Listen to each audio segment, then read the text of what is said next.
12:32 y después de esa cadena estamos de vuelta en Almorzando con Emilio por Copacabana Estéreo 93.7 la FM de Noticias. Ya está con nosotros el diputado a la Asamblea Nacional, Ismael García. Buenas tardes, diputado. Hola Emilio, ¿cómo estás? ¿Cómo te va? Mire, y aprovechando esa cadena, yo antes de que nos fuéramos a cadena, estábamos hablando de una encuesta de IVAT que analizaba el tema eléctrico, ¿no? En materia de que si creíamos o no estas versiones. Y yo hacía mención, tal cual como se vio ahorita en la cadena, que se habla de que hay unas grabaciones de donde se inicia la explosión y no hay grabaciones de la gente, aflojaron 7 tornillos y eso produjo un escape de gases que produjo una explosión. Esto en términos muy generales. ¿Qué opinión te merece todas esas explicaciones que está dando el gobierno a toda la situación del sistema eléctrico? Ayer hubo unos apagones aquí en Guarenas y Guatire. ¿Cómo evalúas tú, en tu calidad de diputado, todo esto que está pasando con el sistema eléctrico? Mira, en Cuba después de más de 60 años todavía le echan la culpa a Batista de los problemas que no resolvieron de la dictadura de Batista, ¿no? Y celebran todos los años la llegada del Granma. Aquí se celebra el 4 de febrero y toda la culpa es de lo que ocurrió en la Cuarta República, donde se hicieron cosas buenas y cosas malas. Pero realmente en materia de inseguridad, de corrupción, de lo que ocurrió en la Cuarta República, nosotros estamos que aquellos que gobernaron fueron unos niños de pecho del lado de los que hoy han tenido la responsabilidad y de que una gran esperanza que se generó en el país, donde millones de venezolanos apostamos a un cambio definitivo en la democracia venezolana, pues eso fue traicionado porque hoy lo que hay es un desgobierno y una total anarquía en la sociedad. Mira, en el tema eléctrico, yo te puedo decir, aquí traigo casualmente un informe, el CENIAT. Esto es el CENIAT Comercio Exterior, las importaciones CENIAT. En el año 2011 y 2012, la mayor importación de equipos en Venezuela se hizo en material y equipos eléctricos, 10.858.000 en el 2011 y 15.000 en el 2007. Aquí se habló hace tiempo de que el Buris estaba vacío, que no llovía, luego que no estaba capacidad de funcionamiento, se empezaron a comprar plantas, a instalar por todo el país. En una oportunidad yo fui a la fiscalía porque se regaló una planta a Cuba de 175 megavatios. Con 175 megavatios más o menos se puede resolver la electricidad de toda Guarena y un poquito más.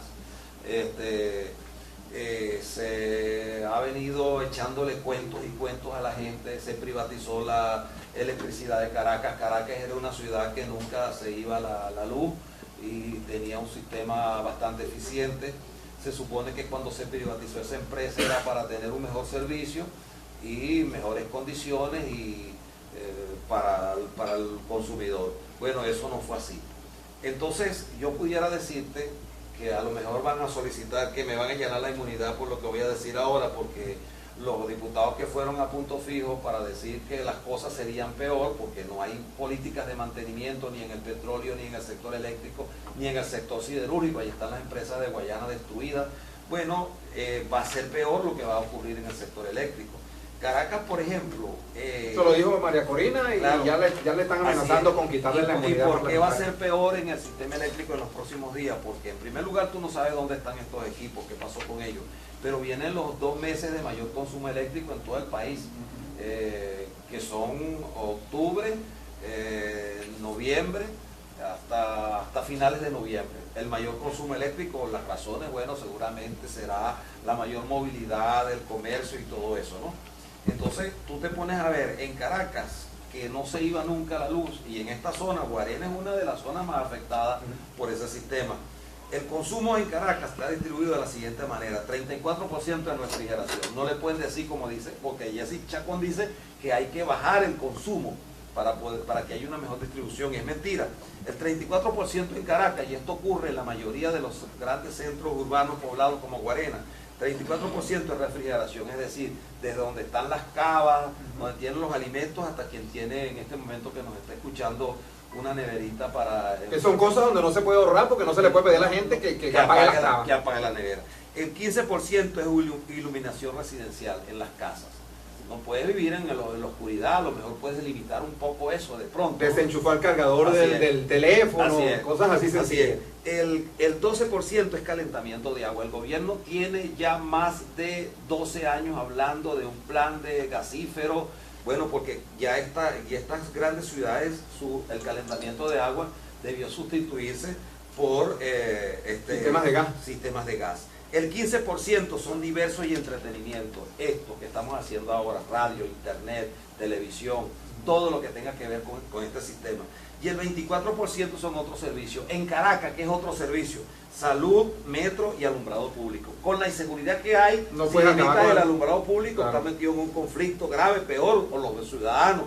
En el tema del metro, bueno, fíjate lo que pasó. Y en el caso cuando se va la luz y en el caso de el metro, bueno, es un desastre. Así, en el caso de la salud, mira, el hospital de los Magallanes de Capi, el periférico de Coche, el hospital JM de Los Ríos, la maternidad Concepción Palacio. En el JM de Los Ríos, el martes pasado, tuvieron que usar ventilación mecánica para los niños que estaban en terapia intensiva. ¿Qué estamos frente a un gobierno mentiroso, un gobierno ineficiente, un gobierno corrupto, un gobierno incapaz? Que se cogieron los reales, no aparecen, todo eso es una mentira. Y entonces, bueno, mira, aquí está esto que tengo en la mano, aunque fuese una piedra, es una pelota de oro y tú vas a vivir bien. Eso se acabó, y entonces tienen un liderazgo que en esas encuestas de IPAC que tú tienes por allí, el 30% de los venezolanos no reconoce a Nicolás como su líder. Ya viene ocurriendo un proceso de deslave que pasó el 14 de abril cuando ganamos las elecciones y el gobierno se las robó. Ahora, ¿qué está pasando en este momento? Un mayor deterioro de ese liderazgo, porque el propio chavismo, cuando el presidente Chávez estaba vivo, decía que él era bueno, pero que el entorno era corrupto, era ineficiente, era ineficaz. ¿Quién está gobernando el entorno? Si lo que el chavismo decía era verdad, además de otras cosas, bueno, entonces ese es el resultado de las encuestas, que la gente esos 800.000 personas que votaron por Enrique Capriles el 14 de abril, hoy no son 800, son millones, muchos más, pero además hay gente que está descontenta. Uno se mete en los sectores populares. Yo he estado en La Vega, en los eucaliptos, he estado en el Valle, en la parte alta, en todos los sectores populares de Caracas. Nuestra campaña ha sido mano a mano. Hoy están las condiciones limitadas comunicacionales y hay que ir más a los sectores populares. Bueno, y allí hay una desmovilización total de la gente que viene apoyando al gobierno desde hace mucho tiempo, porque siente que de verdad ya la capacidad de mentir se les acabó. Ya no pueden seguirle echando todas las culpas y inventan de pronto, entonces tratan de colocar matrices de opinión que tampoco la gente se las cree, como el caso del magnicidio. ¿Quién va a querer que maten a Nicolás o a Nadia Diosdado? ¿Y para qué los van a matar? Nosotros no queremos que los maten a ellos, pero tampoco que se mueran a diario 30, 20 personas solamente en Caracas. En lo que va del gobierno de Nicolás, se han muerto cerca de 4.000 personas, de las cuales el 80% son del municipio Libertador. ¿Quién gobierna en el municipio Libertador?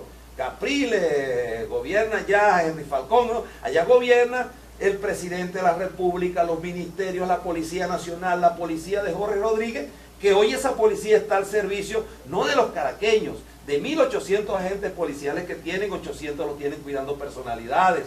Los otros policías que hacen con un sueldo de 3.000 bolívares mensuales y una placa de policía, bueno, se dedican a matraquear a los jugoneros, le ponen cuotas de baja de mula, a cuidar comercio, bueno, y realmente estamos en una situación de indefensión en Caracas como estamos en todo el país. Ahora, Ismael, con todo este escenario, son muchos los temas que tú has tocado en esta rápida intervención.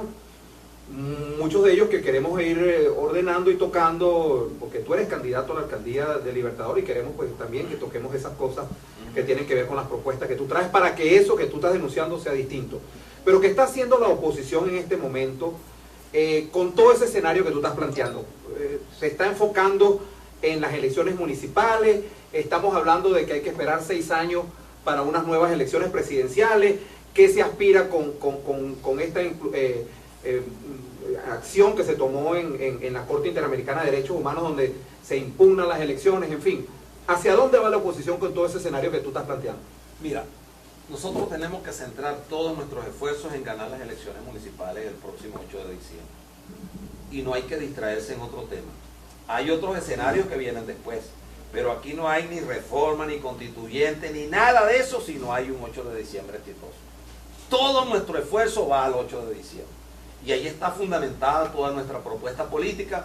Nuestro jefe de campaña es Enrique Capriles Radonsky, que hoy es un líder del país, un líder nacional de los venezolanos. Le pedimos que él fuera el jefe de campaña, como efectivamente lo está haciendo. Y además de eso tenemos una fortaleza nosotros muy grande, que es la unidad. La unidad es mucho más grande que cualquier, digamos, individualidad que pueda existir.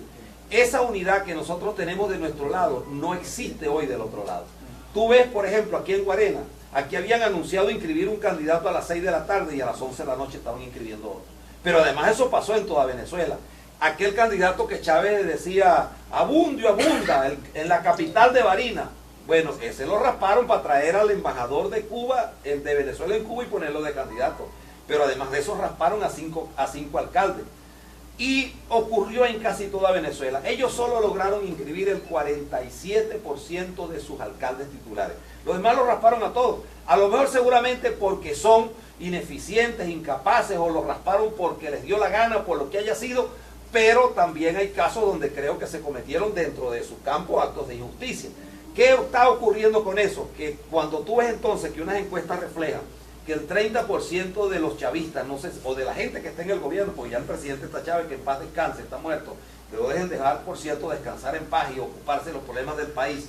Ese 30% no cree, de la gente que apoyó al gobierno toda la vida, no cree en este liderazgo, entre comillas, que hoy dirige el país. Bueno, tenemos una situación muy compleja, tienen ellos una situación muy compleja para poder enfrentar unas elecciones municipales con éxito. Yo creo que nosotros vamos a tener éxito. En Caracas, por ejemplo, el alcalde Jorge Rodríguez, después de, en estos días ellos se quejaban en la asamblea y criticaban que Enrique Capriles ha recibido 15.000 millones de bolívares fuertes en su gestión. Bueno, pero tú vienes a Miranda y tú consigues pronto socorro, un plan de vivienda hacia los sectores populares que se ha mejorado, escuelas de primer mundo. Hay una gestión de gobierno. Tú vas a Caracas y este señor Jorge Rodríguez ni siquiera la basura la recoge. Ellos han desarrollado una campaña contra Ocariz en Petare, donde tiene 10 o 11 concejales en contra de él y nunca le han aprobado un crédito para atender ese asunto. Pero en Caracas Jorge Rodríguez tiene la mayoría de los concejales, tiene el control de todo y ni sus compañeros lo quieren. Uno de los concejales en Caracas, Evelio Arrieta, se lanzó candidato a alcalde.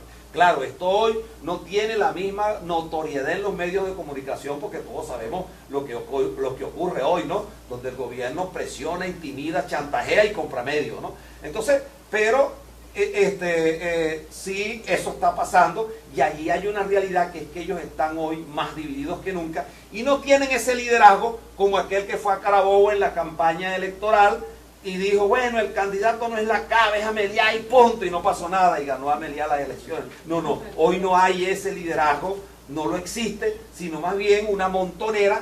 Y de acuerdo con lo que denunció Mario Silva en un audio, bueno, nosotros estamos hoy más bien dirigidos por bandas de capos y mafias que se reparten el poder entre ellos para tratar de mantenerse en el poder, y tienen que ponerse de acuerdo y se hacen su reparto. Mira, yo te voy a poner este aquí, pero tú me quitas este allá. Entonces ese es otro tema que el gobierno ha querido tomarlo como bandera, que es el tema de la corrupción. Y este es el gobierno más corrupto que ha tenido toda la historia, y los corruptos los premian, los colocan en puestos luego, después que salen. Fíjate que el presidente Chávez tenía preso a Ricardo Fernández Berrueco, el dueño de Mercal y de toda la distribución de alimentos y de toda una red de bancos y toda una cantidad de cosas. Lo pusieron en libertad. Yo sé cómo es que Nicolás quiere luchar contra la corrupción si lo primero que hizo fue poner en libertad a este señor. Pero también puso en libertad nada más y nada menos al hermano de Jesse Chacón, que hasta la renuncia en esa oportunidad le pidieron a este ministro, que haya demostrado ser absolutamente ineficiente para atender el tema de la electricidad. Su hermano lo pusieron en libertad, dueño de Caballo Fino. Una vez el presidente Chávez dijo, yo no sé dónde sacó Arnés tanto real, si es lo que era un sargentón y andaba limpio con las patas en el suelo. Bueno, eso es un gobierno que dice que lucha contra la corrupción, y es mentira. Este es un gobierno corrupto. Además, nosotros hemos llevado denuncias muy serias, muy graves a la Fiscalía General de la República, Y todos los días le estamos pidiendo a la señora fiscal general de la República que deje de ser cómplice, que asuma su responsabilidad. Yo la denuncié ante el Tribunal Moral, porque como vi en una nota de prensa que decía la Contralora General de la República que era necesario que cada vez que se hacía una investigación de corrupción aparecía una corte de padrinos. Bueno, resulta que yo llevé esa denuncia y hasta ahora tampoco la Contralora me ha dado respuesta, que es la presidenta del Tribunal Moral. De tal manera que este es un gobierno que por donde tú te metas se le acabó el tiempo. Decía Víctor Hugo, una frase que es tan verdad como la misma Biblia, que dice que todo lo que va a ocurrir bajo el sol tiene una hora, tiene un tiempo y un momento. Víctor Hugo decía más terrenalmente que no hay una cosa más poderosa que cuando a una idea le llega su tiempo. Yo creo que ha llegado la idea y el momento y el tiempo del cambio. Para mí estamos frente a un momento de cambio que no se va a detener, que viene creciendo del 7 de octubre, que viene creciendo el 14 de abril donde ganamos las elecciones y no nos las reconocieron, pero que hoy está acrecentada porque, oye hermano, ¿cómo es posible que en Caracas, en la maternidad Concepción Palacio, donde nacían 60 muchachos y una mujer en una cama, hoy 2 parturientas en una cama y solo nacen 12 niños al día y capacidad, y te los ponen en una cajita de cartón, en un país que ha recibido más de 1.300.000 millones de dólares? ¿Cómo es posible que tú vas a cualquier mercado de Caracas o Guarena y no consigues papel toalé, harina, pan, aceite, cualquier rubro? Pero además cuando lo consigues está exacerbadamente alto. Un gobierno que todos los días inventa una modalidad en materia económica para ver cómo hace que el dólar ese, que no se puede nombrar, pero que que existe y la gente sabe cuál es cuál es el precio, va acrecentándose y el gobierno inventa cosas y no encuentra cómo resolver el problema de abastecimiento y del costo de la vida. Ahora, Ismael, ¿cómo está manejando la oposición el tema de la motivación para ir a votar? Porque fíjate que con toda esta situación que se está planteando, pero paralelamente se introduce ante organismos internacionales un escrito que en 2 platos dice que aquí se roban las elecciones. Okay. Entonces, ¿cómo están haciendo ustedes para motivar a la gente para que no se roben las elecciones municipales? Para que tú ganes en tu alcaldía, por ejemplo, y un jefe del gobierno, un jefe del PSUV, que es candidato en esa alcaldía, pues no se coja los votos, por decirlo en los términos que está poniendo la oposición ante organismos internacionales el tema de las elecciones aquí en Venezuela. Bueno, nosotros tenemos que ir a votar porque ayer el señor Diosdado Cabello, que por cierto aparece bien rechazado, ¿no? Y bien rechazado que debe estar en el país su gestión de presidente de la Asamblea, que no parece ni siquiera un caporal o un capataz, sino un fascista, pues, dando gritos, insultando, agrediendo, y él dice, a mí me importa nada, ¿no? Ese señor que está allí, autoritario, pichón de autoritario, Diosdado Cabello, hoy aparece muy bien rechazado en todas las encuestas, y el tema de la Asamblea Nacional, porque la Asamblea Nacional no es para eso. Lo leíamos antes de que llegaran en esa encuesta. Por cierto, Diosdado, que todavía la gente no tiene una explicación por qué fue que Chávez no lo dejó a él, ¿no? Y bueno, todos sabemos por qué fue que no lo dejó. Entonces, bueno, chico, ¿por qué hay que ganar y ir a votar? Mira, porque es la única arma que tenemos. El gobierno, cuando inventa magnicidios, habla de golpes de Estado, es porque ellos quisieran.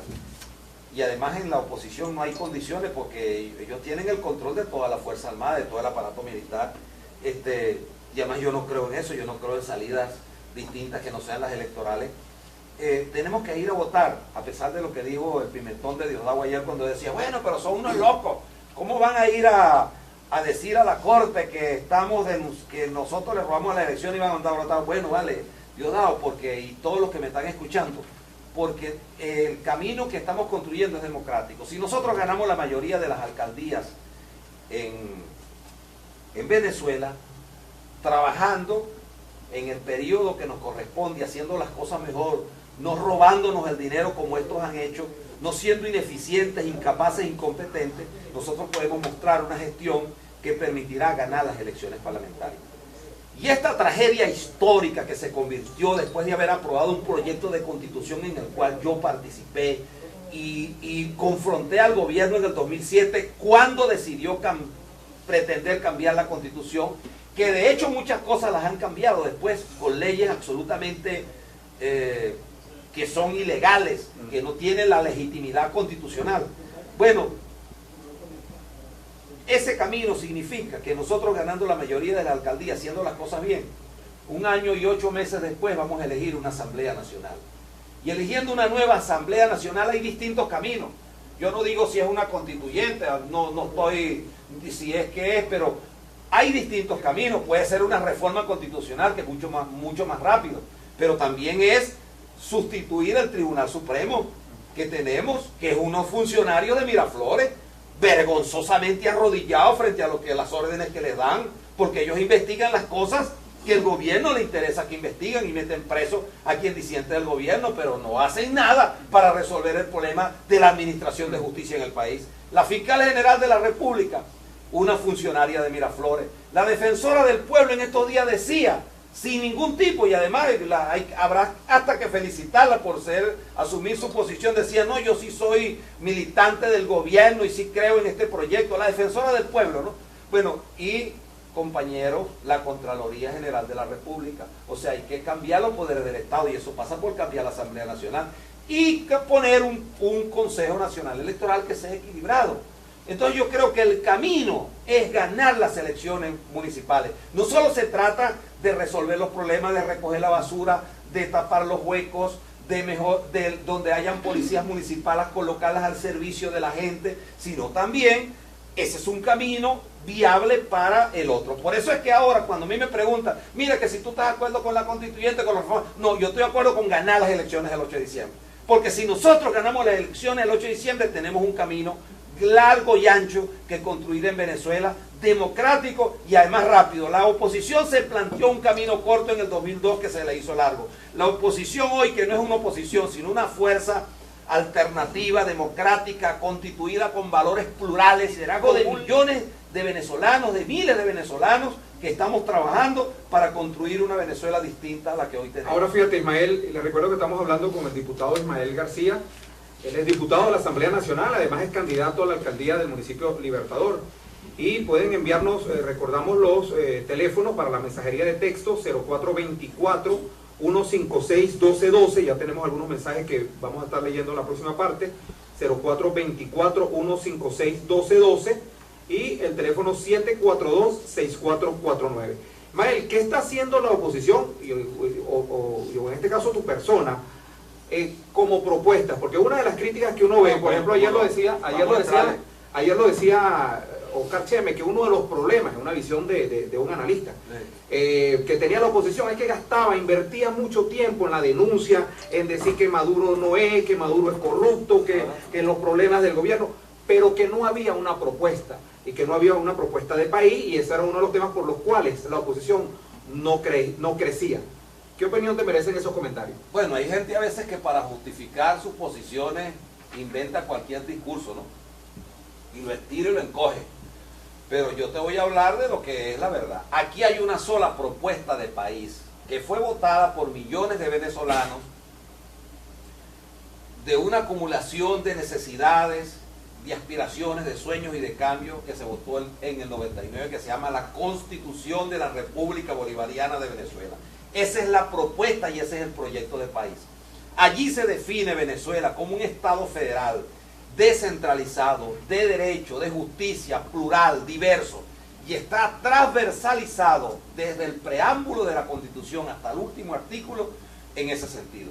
¿Qué ha pasado con la descentralización? Esos analistas también deben preguntarse por qué el gobierno hoy, en materia de descentralización, hizo una recentralización de puertos, aeropuertos, carreteras, cunetas, caminos, todo, y hoy no hay sino precisamente un desastre en la vialidad del país. En materia de salud, recentralizó la salud. A Capriles le quitaron todos los hospitales. ¿Qué ha pasado? ¿Son hoy mejor los hospitales aquí en el estado Miranda? ¿O están en peores condiciones como efectivamente estaban incluso antes de la Cuarta República? Qué vergonzoso decir eso.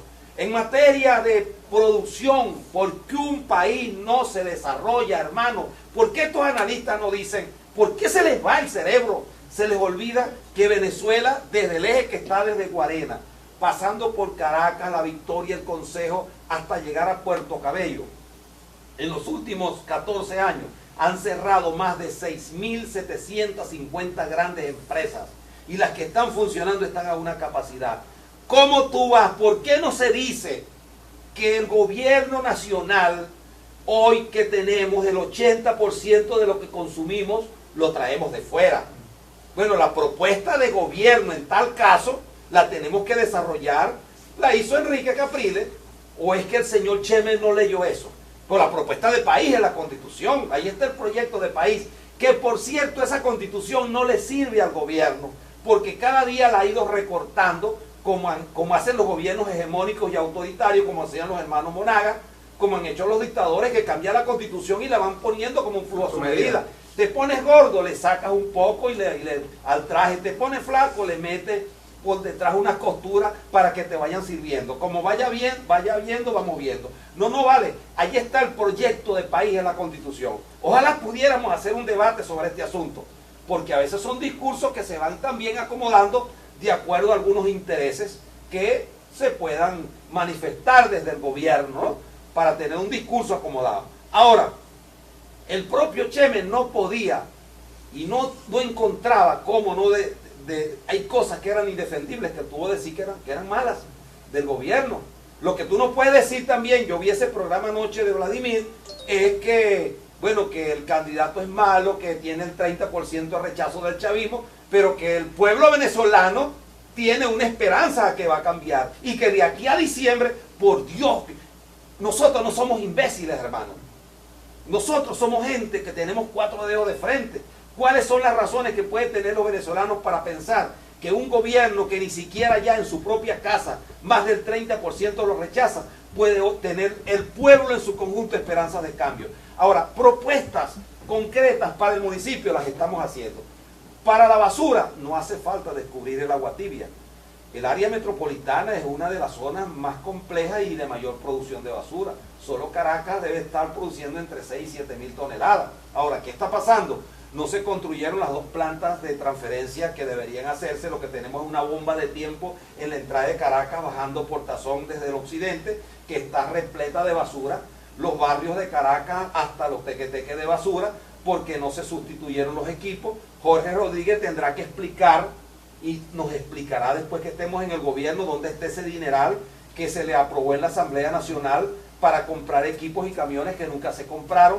Que hay que hacer una mancomunidad. Por ejemplo, en este eje, Guarena, Guatire, puede hacerse una mancomunidad, y 3 o 4 municipios con planes rectores pueden prestar mejor el servicio que atendiéndolo de uno solo. Nosotros vamos a hacer una mancomunidad en materia de basura en Caracas, con la alcaldía metropolitana, con todos los municipios, y vamos a tratar ese asunto como un problema ya mucho más complejo, desde la recolección, el barrido, la disposición de residuos, la distribución. Eso es un negocio además, porque si tú educas en la comunidad y les regalas la bolsa para que te entreguen ya dispuesto el vidrio, el cartón, el plástico, lo conviertes en una mercancía que sirve para venderse, para después retribuirse en un servicio a la comunidad. En cualquier área de las que hoy estamos trabajando. En materia de salud, tenemos una propuesta. Ahora ya va, perdona Ismael, porque son muchas las interrogantes que tenemos de eso, y queríamos, antes de seguir desarrollando